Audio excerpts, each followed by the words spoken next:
We're going to have much more now on the coronavirus and the videos flooding your children's social media feeds.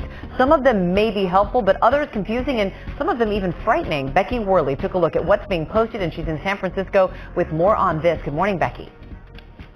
Good morning to you, Amy. If your kids are online, they're hearing about the coronavirus. Social media is filled with contents that are informative but also scary. So here's what parents need to know. News about the coronavirus is everywhere. TV, radio, digital.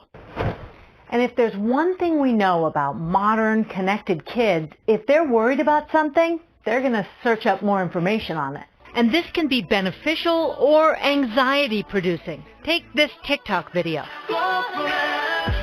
This Vietnamese dancer's catchy hand-washing video has almost 3 million views. And TikTok users across the globe creating their own coronavirus memes. And the World Health Organization posting its first ever video on the site. But there are also posts of people showing what it's like to be in quarantine. Funny for some, but kind of scary for younger kids. My kids have heard a lot about the virus, and they just confided in me yesterday that they're not sure if school's going to close, and they're nervous that their grandparents are going to get sick. So here's what the experts advise. Get in front of this. Know what your kids are watching and hearing. Let them know what's being done to keep them safe. Keep your information honest and simple. Validate their concerns and be available for questions. Now, some kids I've talked to are freaked out by the coronavirus, and others are meh.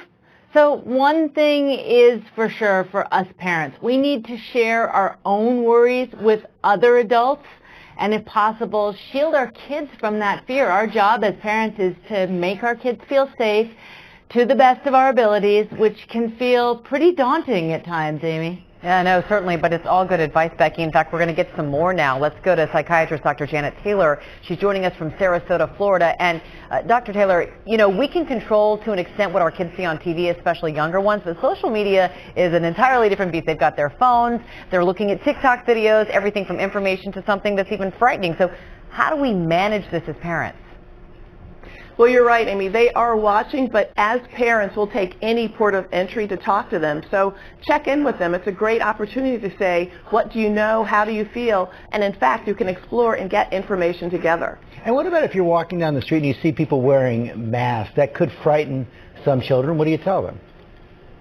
Well, as an adult, sometimes it frightens you, like, do you think, should I be wearing one? But what we know is that we can get their reaction, ask them to tell us how they feel, explain how the virus is spread, and teach them how to wash their hands. For example, 20 seconds as you can sing Twinkle, Twinkle, Little Star, say your ABCs, and also encourage them to greet people and certainly say hi, but without touching adults and other children. Also in our reporting, we've been talking about schools closing.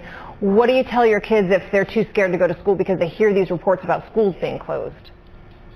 Well, schools are still safe places, and what we want to emphasize is a sense of normalcy. So if your child is in a school that's closed, it's not playtime. You still want them to study. And again, it's a time to explain how the virus is spread and what symptoms may be like. For example, if they have a fever, or if they have a dry cough, or have trouble breathing, to come to you and talk to you. And then if they need to go to the doctor, they can, but sometimes staying home may be safer for everyone. Flip that around, though. If your kids see you with a cold or a cough or something, they could get pretty scared. Well, they can, but the reality is we all get sick. So it's an opportunity to talk about what their symptoms are like and explain you don't want to touch your face, keep your hands out of your nose, your eyes, wash your hands constantly. And if you blow your nose, have one place where you can throw away the tissues and just reestablish what those boundaries are, what you do when you don't feel well, and the fact that they are safe. A lot of good advice there, Dr. Janet Taylor. Thanks. Well, hey there, GMA fans. Robin Roberts here. Thanks for checking out our YouTube channel. Lots of great stuff here. So go on, click the subscribe button right over here to get more of awesome videos and content from GMA every day, anytime. We thank you for watching, and we'll see you in the morning on GMA.